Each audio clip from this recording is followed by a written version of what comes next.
Hello students, today we'll deal with the closing stanzas of the part second of the poem Lotus Eaters. How the sailors, they are giving their arguments in favor of life of rest and inaction. The same tone, the same attitude continues till the end of the poem, till the end of the choric song. Let's see what they sang in the stanza 7th and 8th of the poem. Stanza 7. But propped on beds of amaranth and moly, those sailors, they sang that it would be sweet, it would be a pleasant experience to keep on lying, to recline. Propped means to recline, to take rest, to lie at rest. That it would be a sweet experience to recline, to take rest, to lie on the beds of amaranth and moly flowers. Amaranth and moly, these are the two legendary flowers. It is believed that amaranth remains ever fresh and unfading. And as far as moly is concerned, actually it is a herb. And in Homer's Odyssey, it is mentioned as a magical plant which was given to Odysseus in order to enable him to protect himself from the spell of Cyrus, the engendrance, who turned all of his companions to swine. So the point is that both these flowers are the magical plants. And the sailors feel that it would be a great experience, it would be the pleasant experience to keep lying on the beds of those magical flowers. They further sing, how sweet while warm airs lull us, blowing lowly, with half-dropped eyelids still beneath a heaven dark and holy. That it would be really a very sweet experience again to keep lying with their half-shut eyes, half-dropped eyelids, means half-shut eyes, in that land of Lotus Eaters, where the warm, slowly blowing breeze will just lull them, will just soothe them, give them comfort, and it would be really a great experience for them to just lie under the heaven, which is sacred, but it is dark. This dark adjective is just to indicate the indifference or the cruelty on the part of heavenly bodies for the human beings, as the sailors think. To watch the long bright river drawing slowly his waters from the purple hill. The next image is that they describe that it would be very pleasurable experience to watch that how the long brightly shining river moves slowly and flows slowly from the purple hill, from the dark hill. The mountain peak is called purple because no vegetation is there. It is completely dark. It is covered with snow and dust. The sailor wants to enjoy the life at the land of Lotus Eaters. They sing, to hear the dewy echoes calling from cave to cave through the thick twined vine. They want to enjoy the music, the soft echoes of the fall of the dewdrops through the thickly twisted leaves of the vines which has covered the caves. And they also want to enjoy to watch the emerald colored water falling through many a woven acanthus reed divine. They want to enjoy that how the emerald is a precious stone of green color, and here the emerald color is used for the green color of the clear water, that they just want to enjoy a waterfall, a brook of green color which is just falling slowly through the just reed leaves of the acanthus plant. Acanthus is a plant which is known for its beautiful leaves, and those dense leaves that they wreathe together, they twined together, and through that wreath of acanthus leaves, the waterfall is falling down, and that green color of the acanthus is reflected in the water of the brook also. So the poet is beautifully describing that the water has turned into emerald colored just because of the reflection of the acanthus leaves. Only to hear and see the far off sparkling brine, only to hear what sweet stretched out beneath the pine.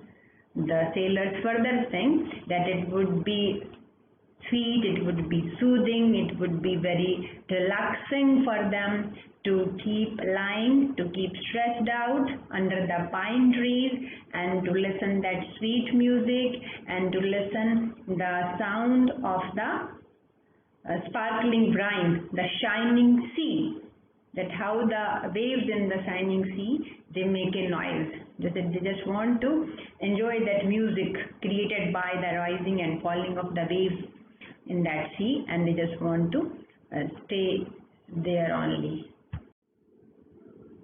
The same intention or the same tone continues in the stanza 8 also. Here the sailors sing, the lotus blooms below the parent peak. In the land of lotus eaters, what happens? That the lotus plants are blooming, are blossoming under the infertile peaks. As in the very opening of the poem, the Tennyson has referred to the mountain peaks in the land of lotus. And on the mountain peaks there is no vegetation, so here he is calling them the barren peaks. Although the peaks are infertile, but below those peaks, in the valley, the lotus plants are blooming. The lotus blows by every winding creek, and the lotus plants, or we can say dust of the lotus flower, is being blown by the air which passes through the zigzag openings in the mountains. Creek word is for the inlets, for openings. All day the wind breathes low with mellower tone. In that very land, throughout the day, the wind breathes slowly, means the wind blows in very slowly and in a ripened tone, in a matured tone. It moves through every hollow cave and alley lone. That wind blows through every empty cave and every deserted path through the forest. Alley is for the path on the forest, and lone is for deserted. Round and round the spicy downs, and that wind which passes through the hollow caves and the deserted path, it just moves on, blowing in a circular movement around the fields which has the fragrant flowers. Spicy is for the fragrance of the lotus plant. The yellow lotus dust is blown, and with the blowing wind, the yellow colored lotus dust is also blown. We have had enough of action and of motion we, and while living in such an atmosphere of rest and relaxation, they feel that we have worked very hard throughout our life. We have made a lot of movement through our lives, rolled to starboard and rolled to larboard. And throughout their lives, being sailors, they were there in the ocean, and they have been just tossed by the waves in the sea, sometimes to the starboard, means right hand side, sometimes to the larboard, means to the left hand side. The point is to say that they, throughout their lives, while sailing in the ships, they were tossed by the stormy waves. When the surge was seething free means when there was a storm, and whenever those waves, we can say, they rise very high, they just toss them to starboard or to larboard. So now let us swear an oath and keep it with an equal mind in the hollow land to live and lie reclined. So now they say that now we have decided and we are going to stay here only in that very deserted land of Lotus and to lie reclined, because we have done a lot of work already. And they just want to keep at rest, to be at rest in the land of Lotus, just like the gods. How they sing? On the hills like gods together. That as the gods live in heaven, just like the gods, they also live at rest in the hills, because they feel that gods, they also don't do any work, and so they also are not in a mood to do any work. And they say that gods are careless of mankind, for they lie beside their narrator. That gods, they live in heaven without taking any care of the suffering of the mankind, and they are lie and busy in having their narrator, and the bolts are hurled far below them in the valley. And bolts are hurled means all the problems or the sufferings are just thrown over the people who are staying below, far below them, means the people who are living on earth, means the human beings. Means in these three lines, the sailors, they are showing their anger for the indifference of gods also, and they also want to do the same. They also want to live like gods, just to live for themselves without caring for others. And the clouds are lightly curled round their golden houses. And what happens? That gods, they think about their own comfort. And what is happening over there? Even in the heaven, in the sky, where the golden house or the golden castles of the gods are there, what is there? Even the clouds have also made a space for it. They have just lightly curled around their houses and girdled with the gleaming world, and their houses, their golden houses, are just surrounded with the shining world of stars, where they smile in secret, looking over wasted lands. And those gods, here again, they are talking about the hostility of the divine power. They feel that the gods smile secretly when they look at the deserted lands, the deserted people, the deserted humanity, blight and famine. Blight is for all type of diseases and sufferings, and droughts, plague and earthquake, and roaring deeps. The deep is for the ocean, roaring is for the oceans in storms, and fiery sands. Fiery sand is again for the deserts, the hot deserts. With all things, all these sufferings are there for the humanity, and they feel, the sailors feel that God does smile for the sufferings of the humanity. But they smile, they find the music centered in a doleful song. But gods, they smile and they just enjoy the music in the sorrowful songs of humanity, steaming up a lamentation. The people who are living on the earth, they cry, they lament for their sufferings, and from their lamentations, a sort of music or melody that steams upward towards the golden houses of the gods. An ancient tale of wrongs, and all the sufferings of the humanity is just an age-old story of wrongs, like a tale of little meaning, though the words are strong. But this tale of the sufferings of the humanity, although it's very strong, their suffering is so deep, but it has no meaning for the gods. Chanted from an ill-used race of men. Why this song or this tale has no meaning or a little meaning at all? Because it is chanted, it is sung it is sung by the ill-used, misused race. That humanity is always misused by the gods. And who are those men? That cleave the soil, means they plow the soil, they plow the land, sow the seed, and then they sow seeds on that plowed land, and then they reap the harvest with enduring toil. After a very hard work, they reap the harvest.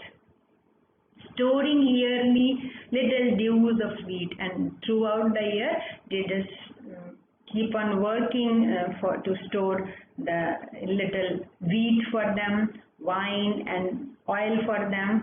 Throughout the life they keep on working to earn their livelihood. The human beings keep on working till they perish, till they die. They suffer throughout their lives. They suffer. Some, it is whispered. After their death, what happens? As it is whispered, it is said in very low tones that some down in hell suffer endless anguish. Even after death, some of them suffer an endless pain in the hell, and others in Elysian valleys dwell. It is believed, it is whispered that some of them live in the heavenly valleys. Elysian is for heavenly, for paradise. Resting weary limbs at last on beds of asphodel. Who live in the Elysian valleys, who live in the heavenly valleys, they just rest their tired limbs while lying on the beds of the asphodel plant. So now the sailors feel that the life of inaction would be a better option for them.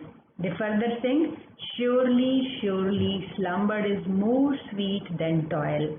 That slumber is for deep sleep. The deep sleep, the life of inaction or the relaxation is more sweet in comparison to the hard work. The shore then labor in the deep mid-ocean. The seashore is more comfortable in comparison to the labor of a sailor in the midst deep ocean. Through the stormy winds and rising waves and a weary oar. They feel that in a sailor's life, the deep ocean, the stormy winds and the rising waves and the oar, they make their life very troublesome, and to stay at the shore will be quite comfortable, will be quite soothing. So it would be better for them to stay at the shore. So they further sing, or they close their song that, oh, rest ye brother mariners, we will not wander more. So now they have finally decided that we will also take rest and we will not wander more. In this way, the sailors, they sing that they are tired of work, action and movement, and now they are determined to live in the island of lotus eaters, and they lie reclined there in comfort and peace as do gods in their heaven, careless of mankind, its toil and trouble, because they feel that slumber is more sweet than toil. So this is all about this poem by Tennyson. In our next video, we'll talk about the critical analysis of the theme and the structure of the poem and language, or we can say the artistic beauty of this poem. We'll discuss in our next video. Thank you.